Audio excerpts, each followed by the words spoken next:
This is Daniel, the husband behind the LadyPrefers2Save.com, and today we are bringing you an awesome collab with several other amazing YouTubers, and it is centering around your favorite holiday food, particularly your favorite Christmas food. And today we are bringing you our favorite food from Christmas Eve, and that is our vegan skillet cinnamon roll.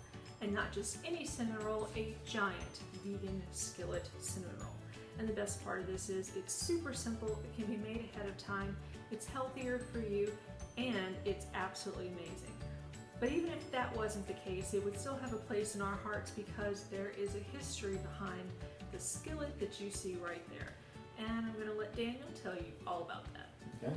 The skillet was originally my great-grandmother's from up in New York, and she gave it to my grandmother, who then allowed my grandfather to use it to make pancakes on Christmas Day and to make breakfast and all that stuff Christmas Day and Christmas Eve, do more baking in it. And Nikki's continued that tradition by putting her family's cinnamon roll recipe in the skillet, which was passed down to my mother, which was then passed down to me once I had my own house.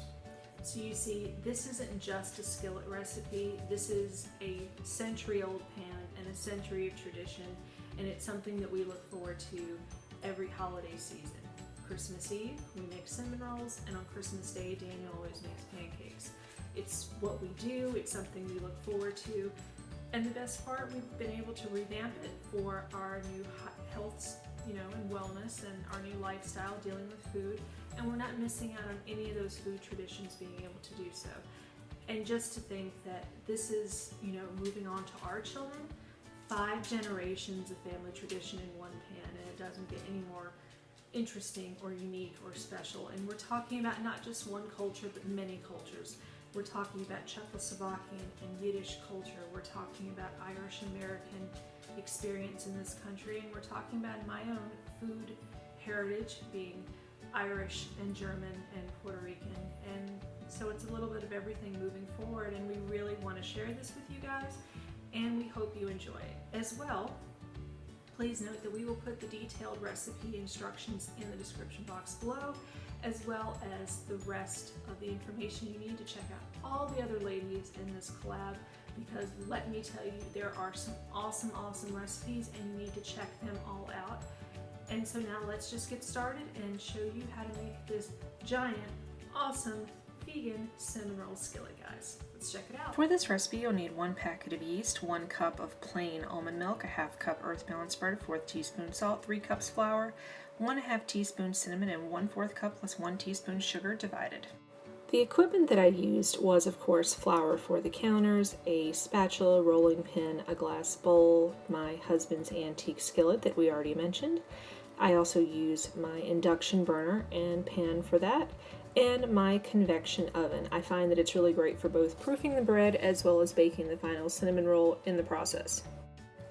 To begin the recipe, I add the milk, the butter, and the yeast to a 110-degree pan and just give it a quick stir and let it set for 10 minutes, and that will activate your yeast.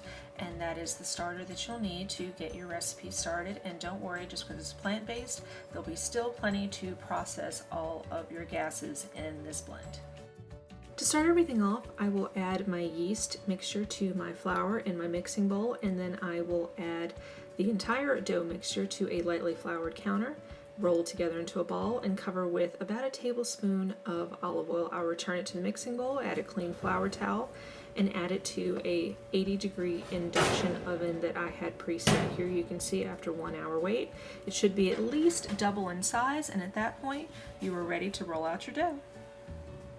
At that point, I just lay my mixture out on my lightly floured counter and just start the process of rolling it out. You're looking to have about a 1/4 inch in thickness using your rolling pin on your counters. So just go nice and smooth, and if you have any tears, just fold the dough back into itself and fold it flat. What you're looking for is something close to a rectangle, about the size of a 1/2 baking sheet or a cookie sheet, and that's what you'll start to make your strips out of. So just go slow and steady, and you'll be able to do this in probably about 5 or 6 minutes. Obviously it takes a little bit longer when you're doing it on camera, but as you can see, just folding everything in, folding it in again, and then folding it flat if you have any cracks in your dough.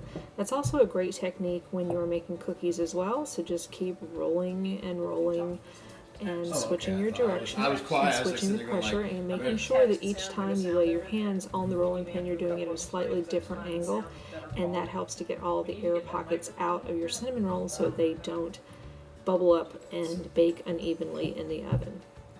As you can see here, I just keep rolling and rolling and rolling until it's all done. The one nice thing I'd like to point out here is that I actually used a blend of all-purpose flour and pastry flour, and I find that it helps to keep the elastins easier.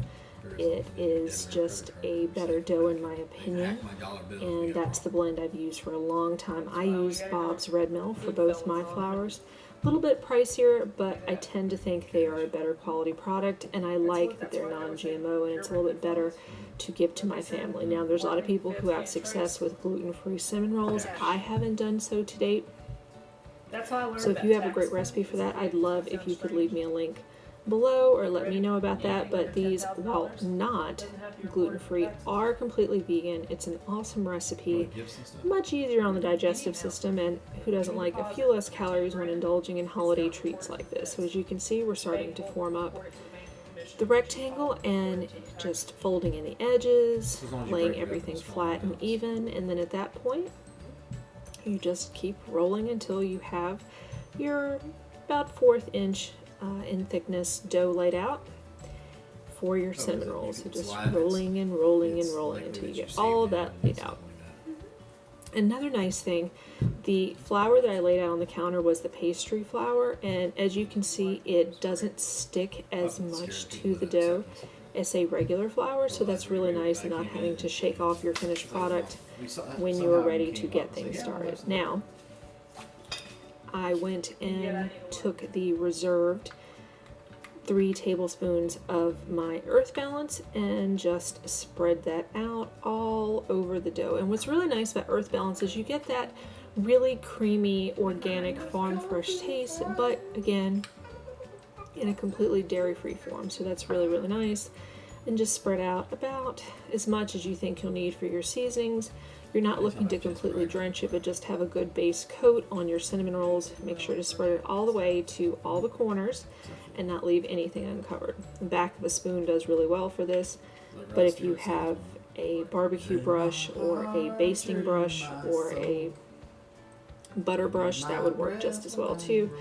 But we like to keep it simple, so 7 ingredients, 1 spoon works plenty fine for us. So just keep putting the butter out and making sure it goes all the way to the corners. I was a little obsessive with this point, but it works. Now at that point, you're going to take your cinnamon and your sugar blend and make sure it is completely incorporated over the entirety of your cinnamon rolls, making sure that you don't put it on too thick but not too thin, because you want to make sure that each bite has a little bit of seasoning in between the pastry itself. I like it a little bit thicker, but that's just me. You could definitely go thinner. And also, if you have pumpkin pie spice, or you have cardamom, or you have extra cloves or other such things, you could easily pop those into your coffee or spice mill, or your grinder or food processor, and add those as well. That would be a really great, wonderful touch. We like to keep it pretty basic, but definitely if you have them on hand and you need to use them up, the more the merrier when it comes to these kind of spices. So as you can see, at this point, we are ready to assemble our cinnamon roll. So we are going to start cutting our strips, but first we are going to take a little bit of the leftover Earth Balance and grease our pan, because it is cast iron and things will stick to it. We just use a clean kitchen towel, and my husband comes in and greases that for us so that we can get started cutting and forming the actual cinnamon buns. So there's Daniel, and while he's greasing that, we will talk about why I wanted to make giant cinnamon rolls. This started when Daniel and I, many years ago, were first married, and I actually goofed up making smaller rolls and didn't have enough of what I thought would be enough dough to make 24 small ones. So I said, you know what? I'll make one big one and everyone will enjoy eating it, and that has been where that tradition came from. My mother-in-law enjoyed them. My grandmother, my late grandmother, she enjoyed them too, so I called it a success, and since we started our family, we like to make it for everyone as well. As you can see, I like to cut all of the strips into 1-inch strips, and you'll start by making a really tight rosette in the center. And that's going to give you the base for the rest of the cinnamon roll. Oop, I guess I'm showing Daniel. Yep. Make sure it's nice and flat and even in the pan. And then you'll continue to cut your strips, and you will form them along the initial rosette and just keep building out from there. You're going to fill up about 3/4 of the pan, and then they will finish rising all the way once they are in the oven. As you can see, Daniel stepping in here to help me. And something you'll notice that when we cook and we do yard work, we do use silicone wedding bands. We don't wear our actual bands doing yard work because we learned the hard way. My grandmother, before she passed, received a very expensive jewelry gift, and she, because we live in the deep south and it was pretty warm at Christmas, she went outside Christmas morning and lost her ring within an hour of finding it gardening. And since then we learned our lesson, and we always put on something that if it does get lost, we won't be heartbroken. And so as you can see here, back to the cinnamon roll, just keep rolling and adding it strips all the way along until it gets finished. Usually it is about 12 or 13 strips all the way across, but you know, yours may vary depending on how you roll yours out. Now, I cut my strips horizontally, but you could definitely do so vertically and have similar results. And if you have little pieces that fall over there, like you saw here, just kind of slide them back up, put the next piece on top, and keep rolling. If you put your pieces a little bit, you know, staggered between each layer, it'll give a little extra definition at the end, and it will help to keep everything stuck together. So that's always a really handy thing to do. And of course, having more than one set of hands in the kitchen works as well. Usually at Christmas, we have all 3 of us in the kitchen doing this, but for right now, hubby came in to help, so more the merrier, and we're glad to have him helping out with this video. So as you can see, it's forming up really, really nicely, and we're getting towards the end of our dough. And here's a little tip.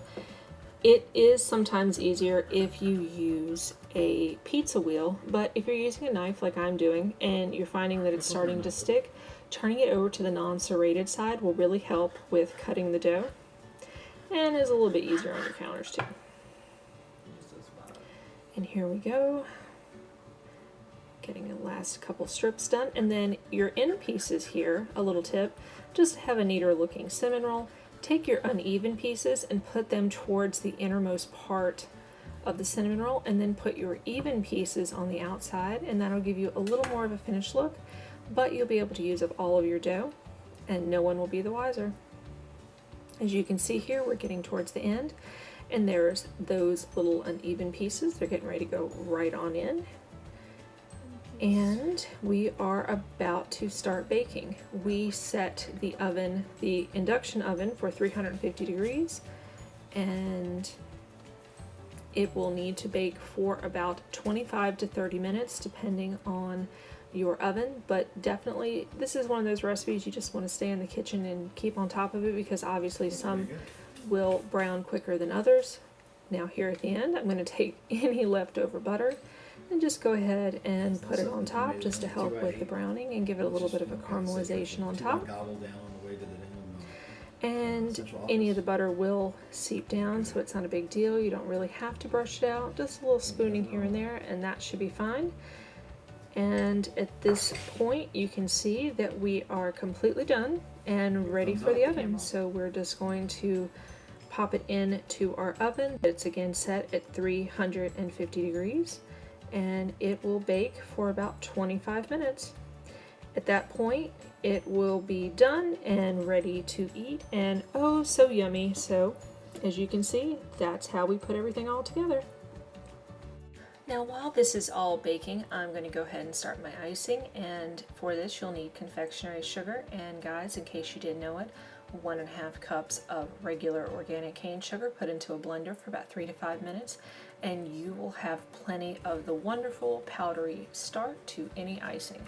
At this point, I just add 1 cup of vegan cream cheese, a teaspoon of cinnamon, a teaspoon of organic coconut sugar, as well as a ½ cup of soy milk, and then add everything right back to the blender.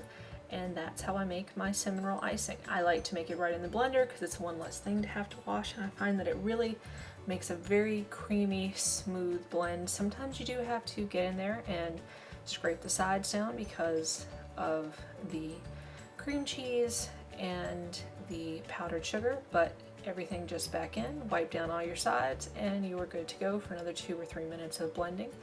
And then you have your icing, and it is the best cinnamon roll icing I've ever tried. Also, since it tends to make a little bit more, and normally on Christmas I would make 2 giant cinnamon rolls, but any icing that you have left over can be put into the freezer in a mason jar, which is completely zero waste, and put into your freezer for up to a year. Also great on waffles or pancakes or French toast or anything else that you have around. It's a little bit lighter, but really, really decadent, and adds a lot of really great, rich holiday flavor for your cinnamon rolls. You could also add in agave or maple syrup, or even some nuts, and this would also make a great blondie sauce if you are into making blondie brownies this time of year as well. Everything's mixed up and ready to go. Then after 25 minutes, your cinnamon roll is ready to be pulled out of the oven, and as you can see, it is light brown and oh so yummy and fills up the entirety of the pan. And I am absolutely ready to dig into this. But first, we are going to put it on a cutting board and add about half of our glaze, topping, icing, whatever you want to call it, right on top of there. And we tend to put it right in the center. Oh, let's see if Daniel will move the picture out of the way so you can see it. There you go. The whole thing, right? And he likes a little bit more icing, obviously, than I do, but you know what? It's the holidays. If you can indulge and splurge and treat yourself a little bit, then when else would you be able to do it? So just go ahead and spread it, which should be pretty easy with the residual heat of the pan, and making sure that you tuck it into all the little round edges so that it gets completely around. And as you can see, as it starts to melt, you'll see more and more of the definition of the initial cinnamon roll. And Daniel's just making sure to get every last little nook in there out, and that is it, everyone. That's how you add your icing right on top, and it is done. Guys, does that not look absolutely amazing? It's super simple to plate up, comes out really easily, and look at all those layers. It is so fun. This would make a great gift to give neighbors or just to indulge yourself at home this holiday season. Okay guys, that's how you make our giant skillet vegan cinnamon roll. It's awesome, it's really, really good, and as you can see, this one over here hasn't stopped eating it, and we hope you guys will try it this season. And if you do make it, let me know down below what you think about it, and I'd also love to pose this question for you. What is your favorite holiday food tradition? And I'm not just speaking Christmas, I mean all year long. I'd love to hear about it. I'd love to hear about how you are passing down healthy food, generational, culinary traditions in your own family. I'd love to hear about that below. And as always, I leave you with, please be kind to yourself and to others, and have a wonderful rest of your day. Thanks, guys.